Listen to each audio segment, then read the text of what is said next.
The first sign that someone had stolen my land was the smell of chlorine where hay should have been. I had just pulled my pickup into Mercer Farm after hauling 60 bales to a feed store 2 counties over, my shirt stiff with sweat, diesel, and dry grass dust. The sun was dropping behind the back pasture, turning the wire fence gold, and all I wanted was a shower, a sandwich, and 10 quiet minutes on my porch. Then the wind shifted. It came over the fence sharp and clean and wrong, carrying pool chemicals, coconut sunscreen, and the sound of people laughing where no people had any right to be. I stepped down from the truck slowly, boots crunching into gravel, and looked toward the south buffer strip, the narrow piece of agricultural land my father had fenced off in 1986 to keep our hay fields separate from what later became Willow Crest Estates. That fence had always been ugly and honest: cedar posts, rusted wire, a few crooked rails patched by 3 generations of Mercer hands. But now, rising beyond it, I saw blue water flashing in the sun. Not a stock tank, not an irrigation pond. A full resort pool, bright as a magazine cover, with white stone decking, umbrella chairs, potted palms, a diving board, and a polished sign that read Willow Crest Residents Only. For a second, I just stood there with my hand still on the truck door, listening to splashing water and the soft thump of music from hidden speakers. My field, my dirt, my boundary line had been dressed up like a vacation brochure. Then I saw the old fence post near the corner, the one my father set himself when I was 6 years old. The top was split from weather, and the letter M he carved into it had faded until you could miss it if you did not know where to look. I touched that mark with 2 fingers, and the rough wood felt warm from the day. My father used to say a fence was only as honest as the people on both sides of it. Standing there, smelling chlorine over red dirt, I understood exactly what kind of people I was dealing with. A woman in white linen stepped onto the pool deck as if the whole sunset had been scheduled for her. Patricia Langford, president of Willow Crest Estates, though at that moment all I knew was her oversized sunglasses, silver bracelet, clipboard, and smile that looked expensive without being kind. She saw me through the fence and lifted one hand like she was greeting hired help.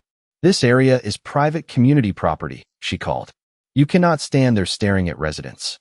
I looked at the diving board, then at the fence post, then at the 5 feet of land between them that I knew belonged to my family. "Ma'am," I said, keeping my voice even, "your pool is on my property." Her smile sharpened. Farmers get confused by modern plats. That was her first mistake. Her second was thinking I was the kind of farmer who did not keep every deed, survey, tax receipt, and zoning letter in a fireproof box behind the kitchen pantry. I did not answer Patricia through the fence because people like her do not hear words until paper teaches them how. I just took out my phone and started recording. The camera caught the pool deck, the potted palms, the diving board, the Willow Crest sign, the old cedar fence, and my father's fence post with the faded M carved into it. Patricia's smile dropped half an inch when she saw the lens. That was the thing about entitlement. It loved an audience until the audience became evidence. "You are filming private residence," she said, voice sharper now. "I am filming my fence line," I said. "If your residents happen to be standing beyond it, that sounds like a planning problem." Behind her, 2 people in lounge chairs turned to look. A kid splashed near the shallow end, and someone laughed too loud, trying to pretend nothing serious was happening. The whole place had that fake resort smell: chlorine, sunscreen, new concrete, and landscaping mulch laid thick enough to hide anything ugly underneath. On my side of the fence, Mercer Farm smelled like hay dust, tractor grease, warm soil, and the sweet rot of last season's compost pile behind the feed shed. That was the difference between us. Willow Crest bought an image. We worked the ground. My grandfather bought the first 30 acres in 1954 with money from repairing farm equipment. My father added the South Strip in 1986. After Willow Creek still ran clean, and before any developer thought naming streets after trees made them natural. I inherited the place when Dad's heart finally gave out in the milking room 7 years ago, and I had spent every season since then keeping it alive. Cutting hay, mending fence, paying taxes, filing agricultural reports, and arguing with weather like every farmer before me. We were not fancy people. We had one tractor with more rust than paint, a gravel drive that turned to soup after hard rain, and a kitchen drawer full of receipts held together by rubber bands. But we knew what was ours. Every acre had a deed. Every boundary had a story. Every old post had been set by hands that came home tired.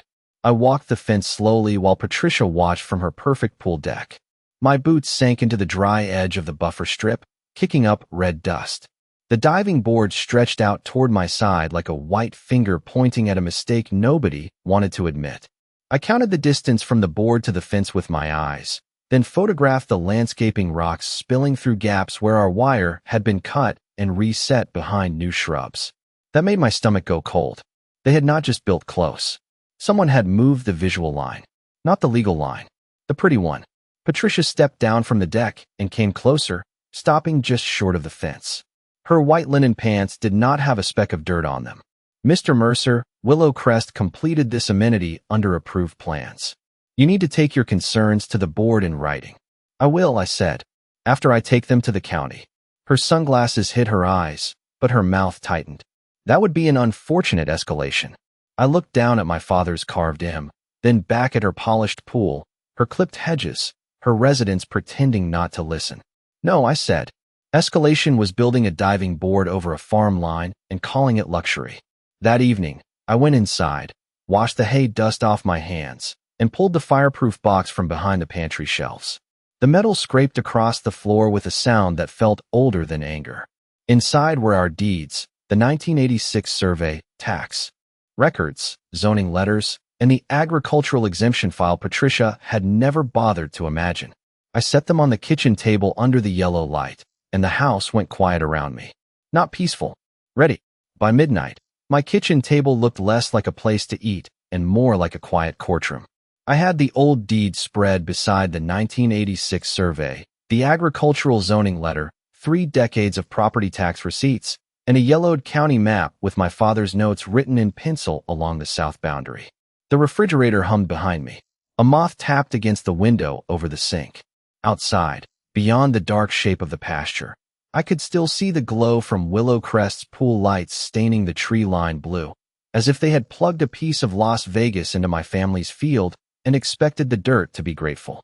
My daughter Maddie came by after her shift at the clinic, still wearing scrubs and carrying a paper bag with 2 burgers because she knew I would forget dinner when paperwork got involved. She stopped in the doorway when she saw the documents. They really built it over the line? She asked. I slid the survey toward her and tapped the corner marker. If this is right, the deck crosses onto us, the landscaping crosses onto us, and that diving board is sitting close enough to shake hands with Dad's old fence post. Maddie did not say anything for a moment.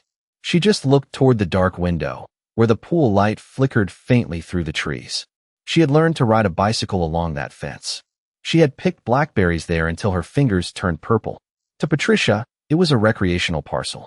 To us, it was Sunday afternoons, blistered hands, and a father who measured straight lines with string because he believed honest boundaries made honest neighbors. Maddie pulled out her phone and started scanning every page. You need a surveyor first thing in the morning, she said. And you need everything backed up before they decide the paper version is inconvenient. That was my girl. Calm voice, sharp eyes, no patience for bullies wearing perfume and pearl bracelets. At 7 the next morning, I called Tom Harlan, a county surveyor who had known my father back when the south field was still mostly broom sedge and mud. Tom was 70 if he was a day, with hands like fence pliers and a voice that sounded permanently annoyed by bad measurements. When I told him Willow Crest had built a pool along my buffer strip, he got quiet. When I told him Patricia claimed farmers got confused by modern plats, he made a sound halfway between a cough and a laugh. Modern plats do not erase recorded deeds, he said. I will be there at 10. By 9:30, Patricia had already sent me an email from the Willow Crest board account. The subject line read cease harassment of community residents. It accused me of loitering, intimidation, unauthorized recording, and interference with approved amenities. She wrote that Willow Crest had invested in a premium recreational improvement for the benefit of homeowners, and that my behavior threatened neighborhood harmony. She did not mention my deed. She did not mention the old fence. She did not mention how her new shrubs had swallowed a line my family had paid taxes on for nearly 40 years. I printed the email, dated it, and added it to the folder. Then I walked back outside. The morning air was already warm, and the farm smelled like dew, diesel, and cut hay drying in rows. On the other side of the fence, Willow Crest smelled like chlorine and fresh mulch. Tom arrived in a white county truck with a tripod, a measuring rod, and a canvas pouch full of orange stakes. He looked at the pool, looked at my fence post, then looked at me. "Well," he said, "somebody spent a lot of money being wrong." When his first orange stake went into the ground 3 feet inside their landscaping bed, a woman on a lounge chair sat up. When the second stake landed near the corner of the pool deck, 2 residents started recording. When the third stake went in 5 feet from the diving board, Patricia came walking fast from the clubhouse, white blazer bright against the blue water, tablet clutched to her chest. For the first time since I had met her, she was not smiling. Patricia stopped at the edge of the pool deck like the orange stake had insulted her personally. The morning had gone bright and hot, and the blue water behind her threw ripples of light across the white stone while my side of the fence sat in honest red dust. Tom Harlan did not look up from his measuring rod. He had that old surveyor patience, the kind that made powerful people nervous because it did not bend for tone, clothes, money, or polished signs. Patricia pointed her tablet toward the ground.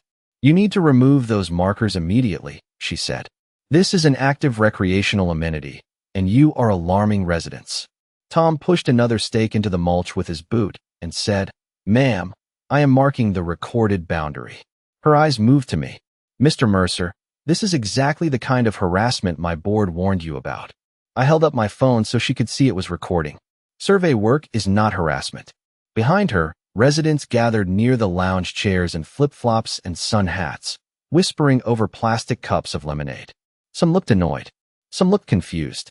A man in a golf shirt leaned over the fence line and asked if the pool was going to be closed.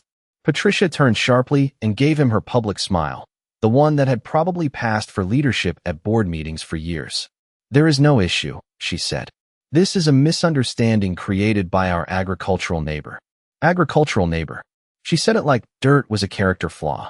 I looked past her at the potted palms, the matching umbrellas, the little towel station with rolled white towels stacked in a wicker basket. Everything was designed to make people forget they were standing beside a working farm. That was Willow Crest's whole fantasy. Trim the hedges, rename the ditch, pour stone over the soil, and call it luxury. Tom moved 10 feet east, checked his instrument, and nodded to his assistant. Another orange stake went into the ground, this one cutting across a flower bed where fresh black mulch had been spread to hide the old wire scars. I stepped closer to the fence and saw where my father's rail had been removed, shifted back, and fastened between 2 newer posts. The wood was different. The nails were new. The lie had hardware. My chest tightened, but I kept my voice steady. "Patricia, who moved my fence?" The residents went quiet. Even the water seemed to hush between splashes. Patricia lowered her tablet and looked at the altered posts for half a second too long. "The association completed landscaping improvements according to approved design standards," she said. "That is not an answer. It is the only one you are entitled to until this matter is reviewed by council." Tom finally looked up. His face was red from the heat, his cap pulled low, his expression flat as a county seal.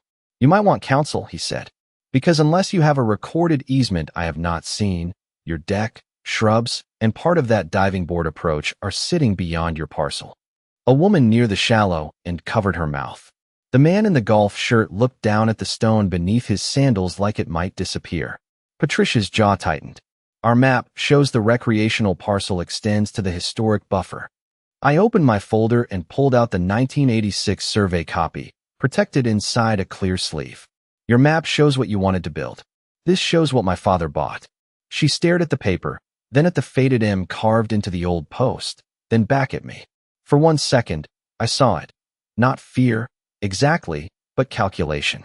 She was not asking herself whether she was wrong. She was asking whether she could still force everyone else to pretend she was right. Then she lifted her chin and said, "The board will proceed with our grand summer pool social this weekend. Any attempt to interfere will be documented." I smiled for the first time all morning, because while she was thinking about a party, I was thinking about wind direction, setback rules, and the agricultural zoning letter waiting on my kitchen table. That afternoon, Patricia sent another email, this one copied to the entire Willow Crest board and written in the soft legal language people use when they want a threat to smell like stationery. She said the association rejected my unverified boundary allegations, confirmed the Grand Summer Pool Social would continue as scheduled, and reserved all rights against any interference with community enjoyment. I printed that email too. By then, the stack on my kitchen table had grown thick enough to make the old wood sag in the middle. Tom Harlan's preliminary survey notes, photos of the orange stakes, pictures of the shifted fence rails, my father's 1986 survey, tax receipts, zoning letters, and Patricia's own written refusal to stop using the strip. Maddie sat across from me with her laptop open, naming every file by date, time, and location, because she said evidence was only useful if nobody had to guess what they were looking at. I called attorney Bethany Price just after 4. Bethany had helped me years earlier when a feed supplier tried to charge me for grain I never ordered, and she had the kind of voice that made nonsense feel embarrassed.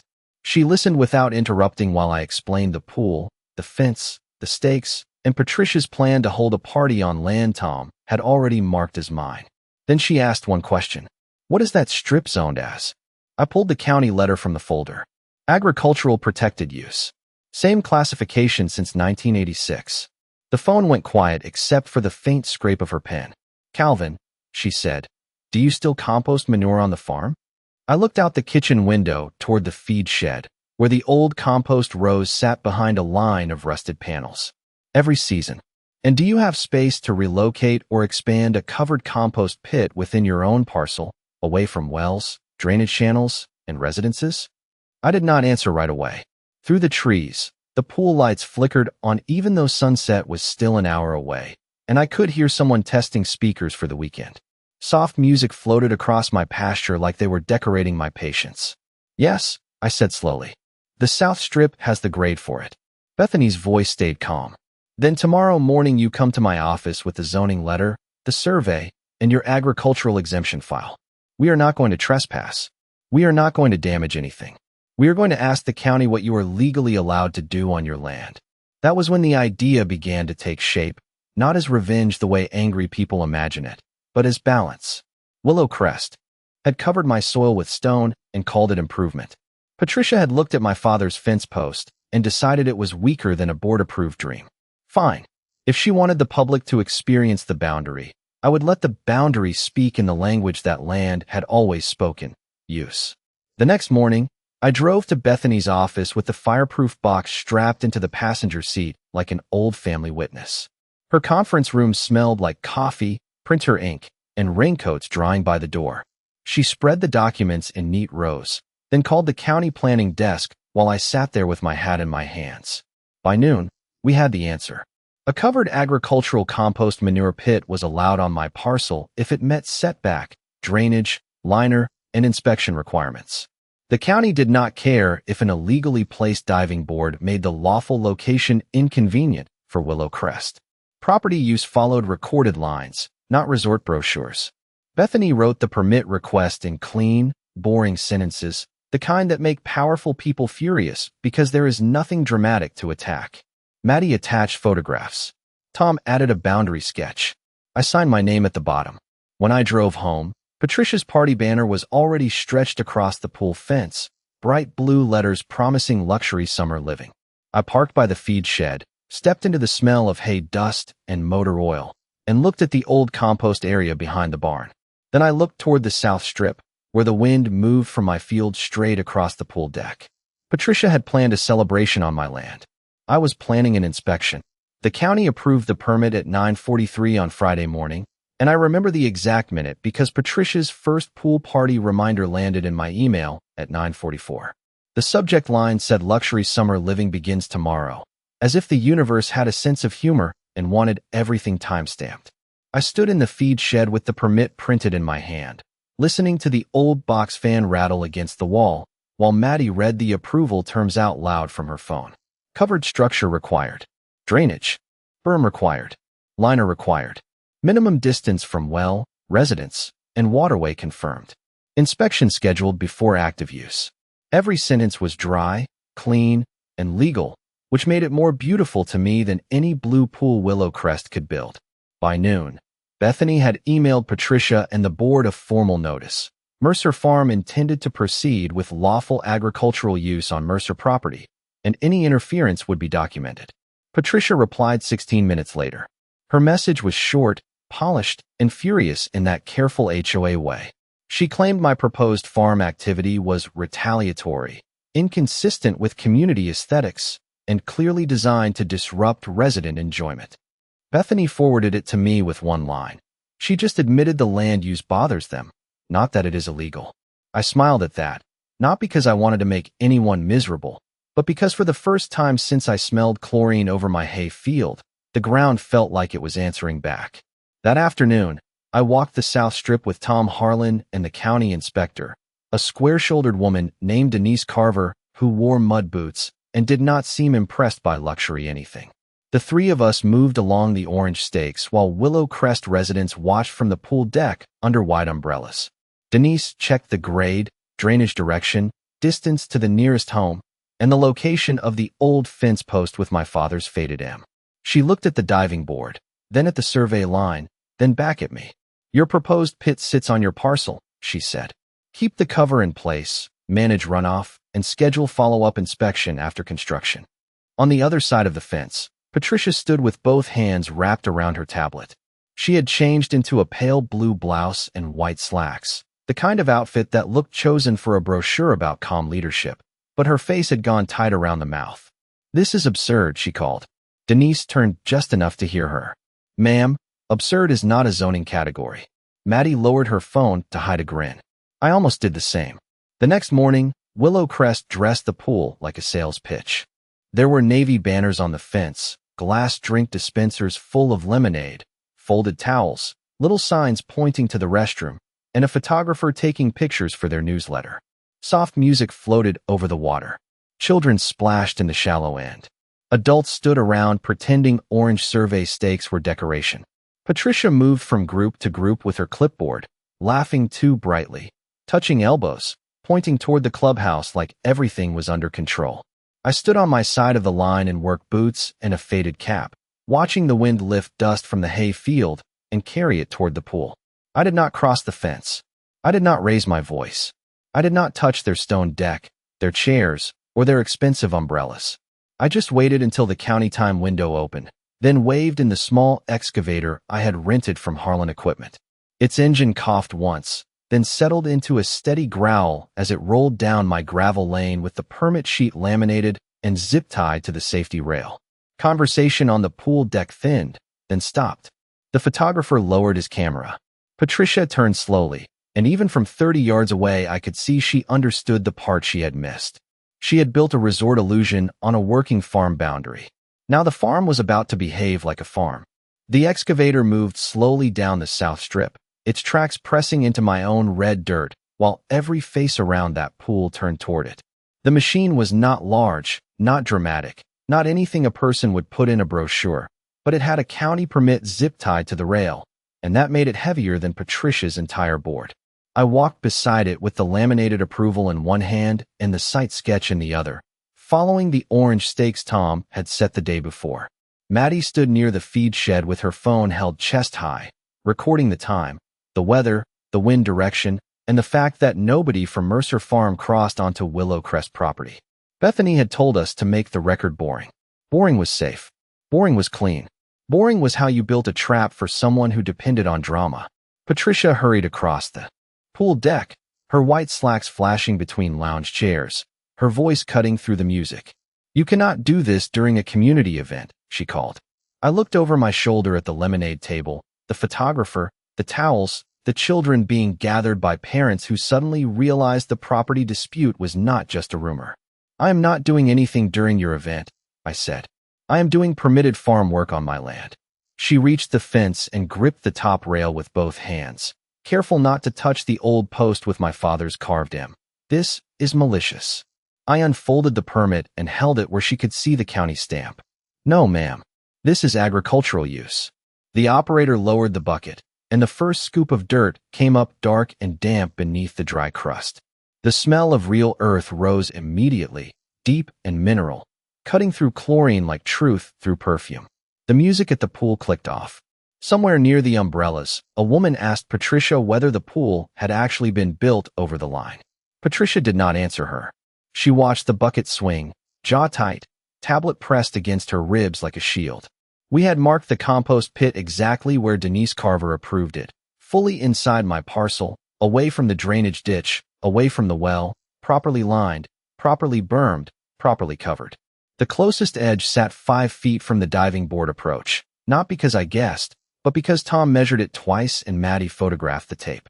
5 feet. Close enough for Willow Crest to understand the boundary they had ignored, far enough to satisfy the written rule. By late afternoon, the liner was in place, the berm was shaped, the cover frame was set, and a clean permit sign stood on a temporary post facing the service lane. Then Ray Stokes rolled up in his old green truck with the first load of composted cattle manure from his north pasture, the kind every farmer in the county knew how to use and every luxury committee pretended did not exist. It was seasoned, legal, and ready for covered storage, but when the tailgate opened and the warm farm smell rolled across the strip, the resort illusion folded in. On itself, people gathered towels. Lemonade cups were abandoned. The photographer packed his camera without being asked. Patricia lifted her phone and said she was calling the sheriff because I was creating a nuisance. I looked at the old fence post, the orange stakes, the pool sign, and the diving board hanging over the mistake they had poured in concrete. Please do, I said. Tell them to send someone with a body camera. Deputy Cole Ramsey arrived 17 minutes after Patricia called, and by then the pool area had gone from luxury social to neighborhood courtroom. The lemonade table was still there, the banners still moved in the breeze, the towels were still stacked in perfect white rolls, but nobody looked relaxed anymore.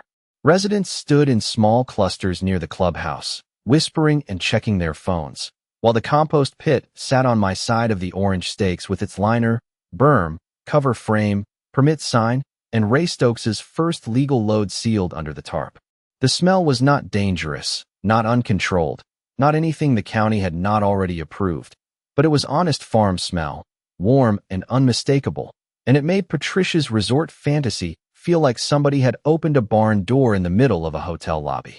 Deputy Ramsey stepped out of his cruiser, adjusted the camera on his chest, and walked toward the fence with the careful patience of a man who had seen too many rich arguments pretend to be emergencies. Patricia reached him first.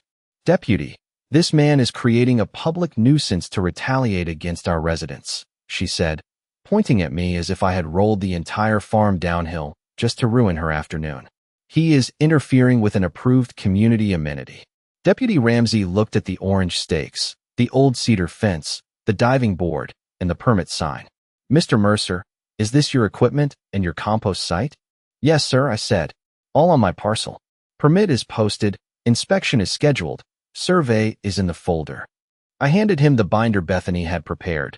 Deed, survey, zoning letter, agricultural exemption, county permit, Denise Carver's inspection notes, photos of the shifted fence rail, and the email, where Patricia admitted the board knew about my claim before continuing the event. He flipped through it without drama.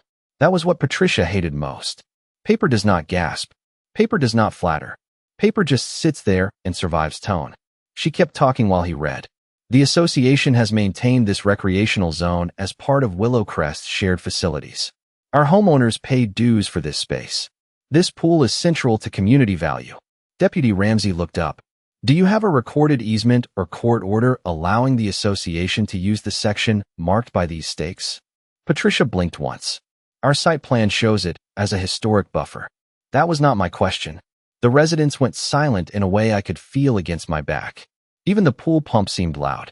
Patricia lifted her tablet and swiped through a glossy map with color-coded zones and soft green shapes labeled recreation area. It looked expensive. It looked official. It looked completely useless beside a recorded deed. Deputy Ramsey glanced at it, then back at my survey. Ma'am, this appears to be a civil property issue, and the documents I am seeing show Mr. Mercer has county approval for agricultural use on his side of the line. Her face tightened.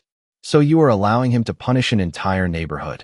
I looked at the old fence post, my father's faded M still visible beneath years of sun and rain. Nobody punished the neighborhood when my fence was moved, I said.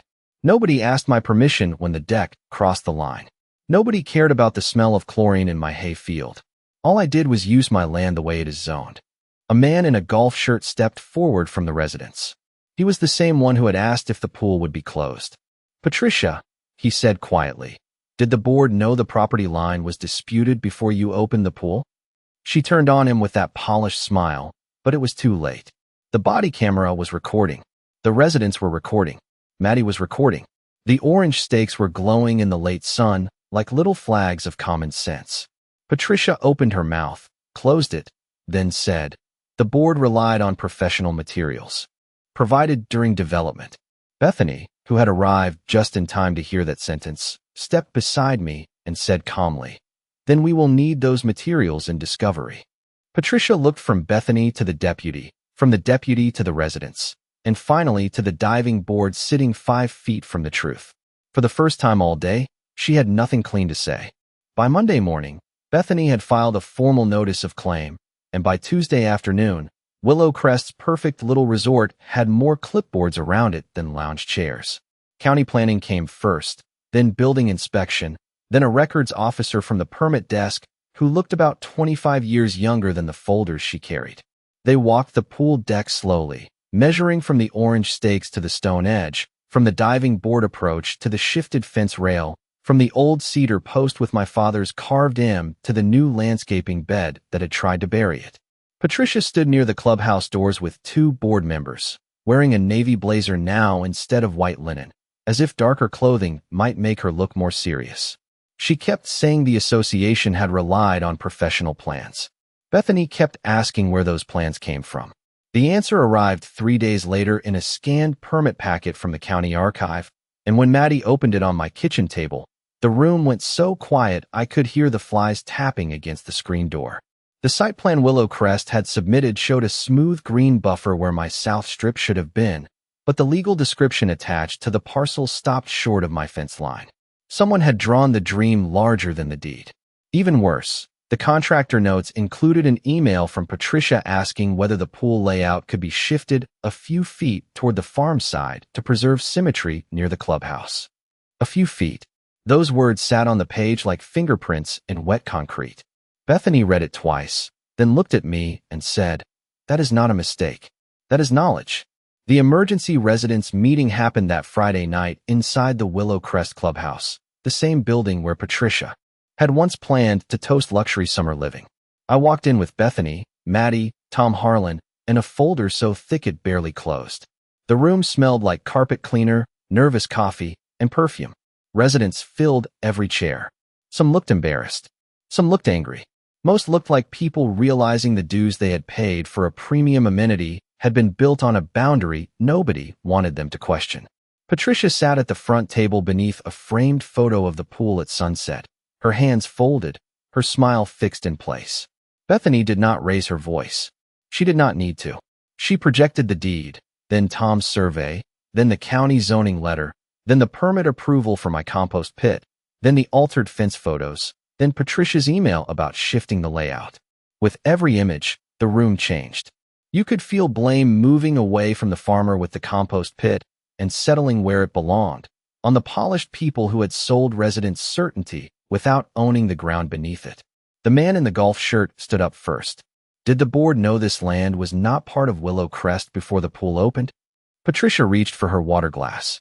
The board acted in good faith based on development materials. A woman near the back lifted her phone. "Then why did you tell us the farmer was harassing the community?" Another resident asked whether their dues had been used to defend a false boundary. Another asked whether the pool could be insured if part of it crossed onto neighboring agricultural land. Patricia's answers got shorter, thinner, and less useful.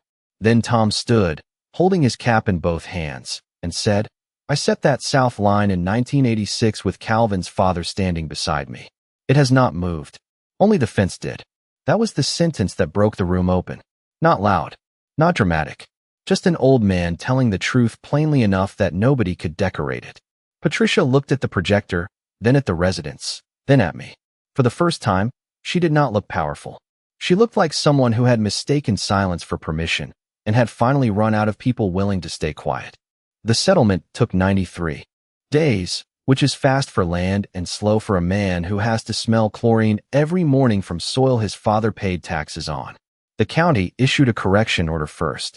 Willowcrest had to stop using the portion of the pool deck beyond the recorded boundary, remove the diving board approach from my parcel, restore the shifted fence line, and submit revised plans signed by a licensed surveyor who did not believe colored marketing maps were stronger than deeds. The association tried to soften the language in the first draft, calling the encroachment an unintentional design overlap, but Bethany crossed that out so hard her pen nearly cut the paper. Unauthorized improvement on neighboring agricultural property, she wrote, and that was the phrase that stayed. Their insurance carrier got involved next, then the title company, then the contractor, then the board members who had once repeated Patricia's words like church hymns suddenly discovered they had questions of their own. I did not ask for the pool to be destroyed. I did not want families punished for paperwork they never saw. I asked for the ground to be respected, the record corrected, the damages paid, and the residents told the truth in writing. By the end of the third month, Willowcrest agreed to remove the encroaching stone, rebuild the fence on the legal line, compensate Mercer Farm for unauthorized use, pay my survey and attorney costs, and send every homeowner a correction notice explaining that the south buffer belonged to me, not the association. Patricia resigned 2 days before the final vote. Her statement said she was stepping back to protect community unity. Nobody believed that, but everyone seemed grateful she had finally found a door. The day the crew came to cut back the pool deck, I stood by the old cedar post with Maddie beside me, and Tom Harlan leaning on his measuring rod like he was watching a crooked sentence get erased. The saws whined through white stone. Dust lifted into the sun. Piece by piece, the resort edge retreated from my land. When they pulled out the shifted fence rails, we found the old nail holes from my father's original line still dark in the wood. I ran my thumb over them and felt something inside me loosen. Not anger leaving exactly, but wait. The compost pit stayed through the season because it was permitted, useful, and mine. By October, that manure had broken down into dark, rich compost, and Ray Stokes helped me spread it across the north hay field before the fall rain. The grass came in thicker the next spring than it had in years. Patricia's luxury pool sat farther back behind a new fence, quieter now, less like a claim and more like a neighbor that had learned manners. I moved the compost operation behind the feed shed after the final inspection, not because Willowcrest asked, but because the point had been made. On the last evening before I took the temporary pit down, I screwed a small cedar sign to the post beside my father's carved M. It did not say anything clever. It did not need to. It said, "Respect the line." Maddie stood next to me while the sun went low over the hay field, turning the wire fence copper and the pool water pale blue beyond it. She asked if I thought Dad would have liked the sign. I looked at the old post, the restored boundary, the grass fed by compost, and the clubhouse sitting where it finally belonged. He would have liked the line better, I said. That was the thing Patricia never understood. Justice does not always arrive with shouting. Sometimes it smells like cut hay, county ink, warm compost, and a fence put back exactly where it was always supposed to be.